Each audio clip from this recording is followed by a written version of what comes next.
Kavita's recipe मराठीमध्ये तुम्हा सर्वांचं स्वागत आहे। आज मी बनवणार आहे मेथीचे पराठे। त्यासाठी मी एक गड्डी मेथी स्वच्छ धुवून घेतलेली आहे आणि 5-6 हिरव्या मिरच्या, 5-6 लसूणच्या पाकळ्या, ओवा थोडासा सौंफ आणि थोडंसं जिरं। आणि त्यासाठी आपल्याला लागणार आहे गव्हाचं पीठ आणि थोडंसं बेसन आणि आपले बेसिक मसाले, हळद, तिखट, धने पावडर, मीठ। आता मी या मेथीला चॉपरमध्ये बारीक करून घेणार आहे। आपण त्याला चाकूने पण बारीक बारीक चिरून घेऊ शकतो।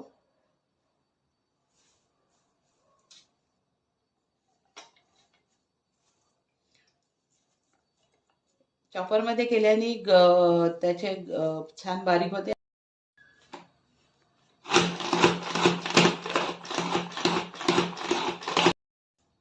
आता आपली ही मेथी बारीक छान चिरून झालेली आहे आणि मी इथे लसूण, मिरची आणि जिरं आणि थोडंसं सौंफ याची भरड करून घेतलेली आहे।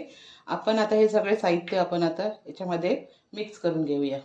सर्वात पहिले मी टाकणार आहे याच्यामध्ये अर्धा चम्मच हळद, 1 चम्मच धना पावडर, 1 चम्मच लाल तिखट, थोडंसं जिरं आणि मीठ चवीनुसार, आणि ही बनवलेली भरड लसूण, मिरची आणि जिरं आणि सौंफ। आता मी टाकणार आहे त्याच्यामध्ये थोडासा ओवा, थोडा क्रश करून, आणि थोडेसे तीळ। आता याच्यामध्ये ह्याला मी सगळं आता मिक्स करून घेणार आहे। पहिले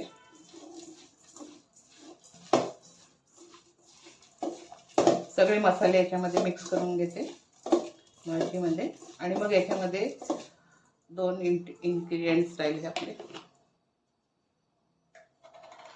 आता याच्यामध्ये मी टाकणार आहे थोडंसं बेसन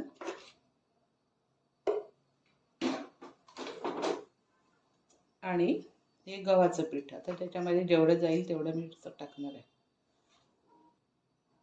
आणि मी हे चांगलं आता मिक्स करून घेणार आहे।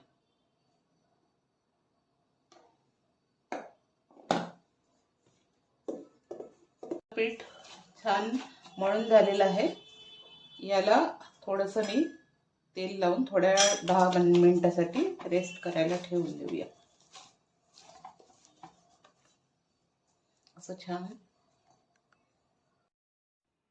आता हे आपलं पीठ चांगलं मळून झालेलं आहे।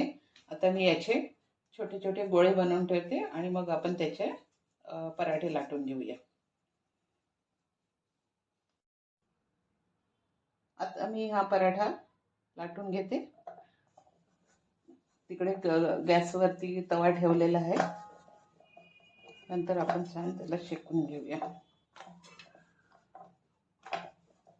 आपल्याला जसे पाहिजे तसे, पातळ वाटलं तर पातळ, जाडे वाटले तर जाडे, आपल्या त्यानुसार।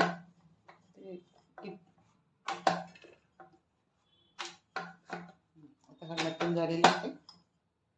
अजून मी असे 2-3 लाटून घेते आणि मग शेकून घेऊया।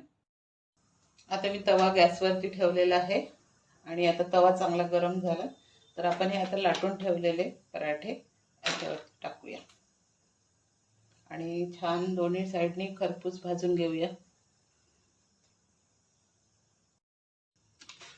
आता आपण याला छान दोन्ही साइडनी भाजून घेतलंय। आता आपण याला तेल लावून घेऊया आणि छान खरपूस सगळे आपण पराठे भाजून घेऊया।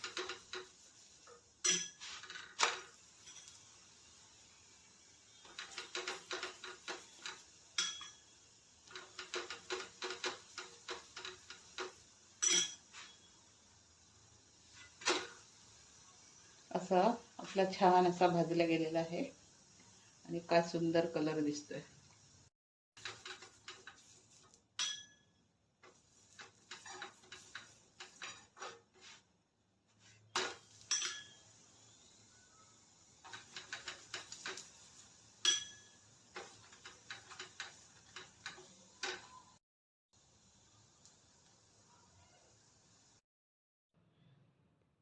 अशा तऱ्हेने आपले हे मेथीचे पराठे तयार झाले आहेत.